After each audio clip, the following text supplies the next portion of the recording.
Mas, para quem chegou agora, não leu ainda, não sabe o que é a reforma tributária, quais são os moldes delas, quais são os principais princípios da reforma tributária, na tua opinião? Bom, a reforma tributária, ela modificou muito o nosso sistema de tributação. Nós temos um sistema hoje que a gente paga o ISS sobre os serviços para os municípios, o ICMS, que é sobre a circulação de mercadorias para os estados, a gente tem o PIS, a COFINS, o IPI, que a gente paga para a União. A reforma tributária veio substituir todos esses tributos por o IVA, que é um imposto sobre valor adicionado, que é um imposto que é hoje utilizado pela maioria dos países. Mas, considerando as nossas peculiaridades, foi instituído o IVA dual. A gente tem o IVA que ele tem o IBS, que é um imposto que ele vai ser devido para os estados e para o município, e a CBS, que é uma contribuição que vai ser devida para a União. Então, todos esses tributos eles vão ser substituídos por um novo, que é para ser com uma única alíquota, que a gente ainda não sabe exatamente qual é essa alíquota, mas ela vai ficar na casa dos 28%, 29%. É para ser o maior IVA do mundo, né? Que o pessoal está se comentando, né? Mas a gente é tão complexo que a gente não conseguiu criar um só. Vai ter que ser dois, né? Vai ter que ser dois. E o grande discurso por trás dessa reforma tributária era a simplificação. Perfeito. Mas quem está estudando está vendo que a gente vai ficar longe da simplificação. A gente tem muitos estados que vão regular, a gente vai ter um comitê gestor que vai ser complexo, a gente ainda vai ter autonomias de fiscalização de União e Estado. Então, o mesmo tributo, a gente vai ter União fiscalizando por um lado, Estado pelo outro, com interpretações que podem ser diferentes. Então, tem muita coisa pela frente. A gente até agora tem a reforma da Constituição, né, a emenda constitucional e as leis complementares. Mas tem muito legislação ordinária, decretos, orientações que vão nos ajudar, nos guiar pelos caminhos. Mas hoje, com o que a gente já tem na Constituição Federal e nas leis complementares, já gerou muita dúvida, porque ele não é apenas uma substituição dos tributos atuais por um novo. Tá? Não, a gente vai utilizar o que a gente já conhece, mas só vamos unificar em uma única alíquota. É um novo sistema, ele está tributando o consumo. Então, antes, operações que elas não eram tributadas, elas vão passar a ser. Então, operações que pessoas físicas estavam acostumadas a fazer e que não sofriam tributação, vão passar a ter. Então, é um regime bastante novo e que vai modificar muita coisa. Vai modificar a forma como as empresas apuram e pagam seus tributos. A gente vai ter que ter um cuidado muito grande no fluxo de caixa, porque a gente vai ter uma antecipação de tributos em muitos casos. Então, as empresas, empresários e pessoas físicas, elas precisam olhar para esse tema com cuidado. Ou seja, você que está aí em casa, está escolhendo a profissão, pense no vestibular de contabilidade ou de direito, que vai ter bastante serviço. Vai. Nos próximos anos vai ter bastante serviço, né? Vai ter. E também tem um período de transição, ela não muda assim, entra em vigor agora, né? Ela vai ter um período de transição, se tu puder comentar um pouquinho mais sobre esse período aqui de transição. Claro. 2025 é um período para a gente estudar. Tá? Porque nada vai acontecer. Continua a regra atual, nada muda 2025. 2025. 2026, a gente entra num regime de transição. Perfeito. A gente continua pagando PIS e COFINS, mas a gente vai ter 1% do IBS e do CBS, que vai ser compensado com PIS e COFINS. Então, a gente não vai ter mudança na carga tributária. No caixa não vai mudar. Não, mas a gente já vai começar a experimentar esse novo regime. A forma de recolher. A forma de recolher. A partir de 2027, a gente começa a ter aumentos deste percentual para se encerrar lá em 2033 com a alíquota efetiva. Perfeito. Tá? Então, 25 é realmente um período para se preparar. 2026, 27, 28 e 29 é um período ainda de transição que a alíquota vai aumentando gradativamente. Para lá em 2033, que parece ser super distante, mas não é, que a gente vai ter realmente a virada de chave com a alíquota efetiva sendo cobrada. Perfeito. Então, agora, até foi bom o timing desse podcast, né? Porque é a hora de estudar, de planejar, de rever o que está sendo feito, ver o que pode ser feito de uma forma mais inteligente, de forma tributária. Mas tem algo que eu acho que é mais importante, que é a questão do sucessório. Tá? A gente não adianta fazer todo o tema de casa, ter um bom consultor de investimentos, ser bom nos investimentos, se na hora de transmitir a gente vai deixar uma fatia muito grande para o Estado. Né? Então, sempre dentro do meu trabalho eu não falo assim do investidor, pessoa física, eu falo do patrimônio da família. Né? Então, quem é investidor, ele está construindo para a família, para deixar para os seus herdeiros. Né? Até uma coisa que eu sempre comento com os meus clientes, né? Pô, tu ganha dinheiro trabalhando, né? Tu tem uma empresa, tu chega lá às 7 horas da manhã e sai 8 horas horas da noite. Esse tempo tu está tirando do convívio com a tua família para estar construindo patrimônio para deixar para a família, né? Não para morrer e deixar tudo para o Estado. Né? Então, a gente sabe que tem um imposto sucessório, que a gente é obrigado, mas, pô, vamos fazer um planejamento para pagar o mínimo possível. Bom, feito toda essa introdução, tá? Quais são os principais impactos, tá, da reforma tributária no sucessório? Bacana. Só para fazer uma distinção, que eu acho que muita gente tem uma confusão de que momento legislativo a gente está. É importante deixar claro, assim, nós tínhamos 2 projetos de lei complementar tramitando em 2024. O projeto de lei 68, que é o que foi aprovado em janeiro agora desse ano, que foi o que criou, então, o IBS, o ICBS e tudo isso que a gente falou até agora. E a gente tem o projeto de lei 108, que ainda está em tramitação. E é esse que traz as grandes mudanças para fins de ITCMD. Perfeito. Então, o que a gente tem hoje ainda é projeto de lei.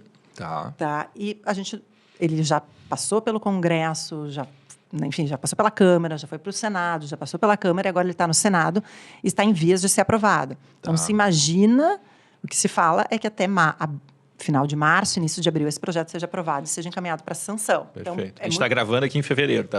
Porque esse episódio ele continua, tá? Sim. Só para contextualizar. Então, assim, o que eu vou falar agora é possível que seja aprovado, né? Mas quais são as principais mudanças que estão lá dentro desse projeto?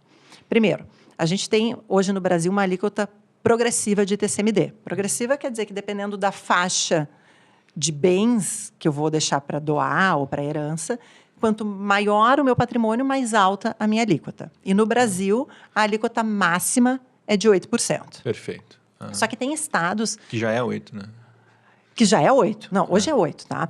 Mas tem estados que não aplicam a alíquota máxima. Sim. Rio Grande do Sul, que é de onde a gente está gravando, né? Para fins de doação, a alíquota máxima é 4%. São Paulo, 4%. Amazonas, 2%.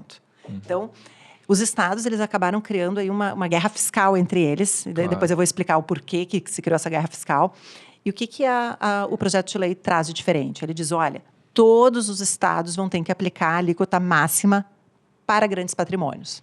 O que é grande patrimônio, cada estado vai dizer. Tudo vai virar grande patrimônio. No fim... Eu tenho uma leve suspeita que tudo vai virar grande fortuna, tá? Isso. Pensando na arrecadação dos estados. Hein? Exato. Mas, então, a gente vai acabar...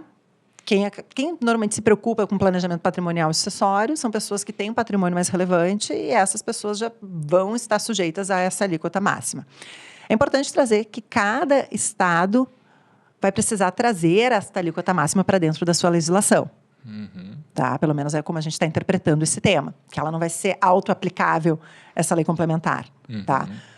Enfim, tem que avaliar como é que vai se dar a interpretação, mas a interpretação mais conservadora é que cada estado tem que ter a sua legislação, mas que tem que observar a lei complementar. Tá? Então, esse é o primeiro, grande patrimônio, alíquota máxima.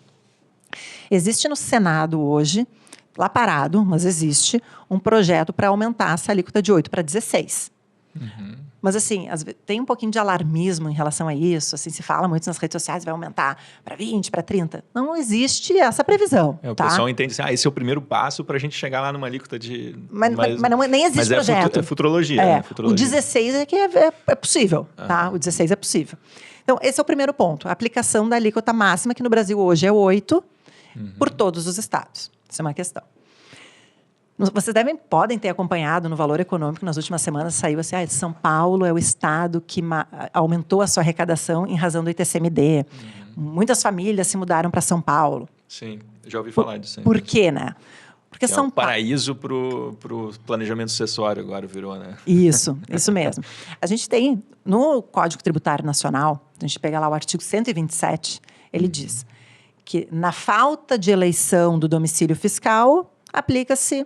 Daí tem uma regra lá, domicílio civil, e o artigo traz previsões. Mas ele faculta, ele permite que cada contribuinte escolha aonde vai ser o seu domicílio fiscal, ou seja, aonde eu quero tributar. E se entende, então, que eu tenho liberdade para adotar um domicílio fiscal que faça mais sentido para mim. Ok, eu quero fazer meu planejamento em São Paulo, por exemplo. Em São Paulo, e é isso que muitas famílias vêm fazendo. Entendi. Por que São Paulo? Porque a alíquota é de 4%, e porque lá a regra de avaliação dos bens móveis, ou seja, cotas de empresas ou ações de empresas é pelo valor patrimonial contábil. Entendi. Eu não reavalio os bens. Entendi. Então, qual que é um planejamento bem mais assim, tradicional? Eu tenho os meus bens da minha pessoa física declarados lá no meu imposto de renda pelo valor que eu adquiri esses bens. Né? Valores lá que podem estar defasados, se eu comprei esse bem faz tempo. Eu transfiro esses bens para uma holding por este mesmo valor.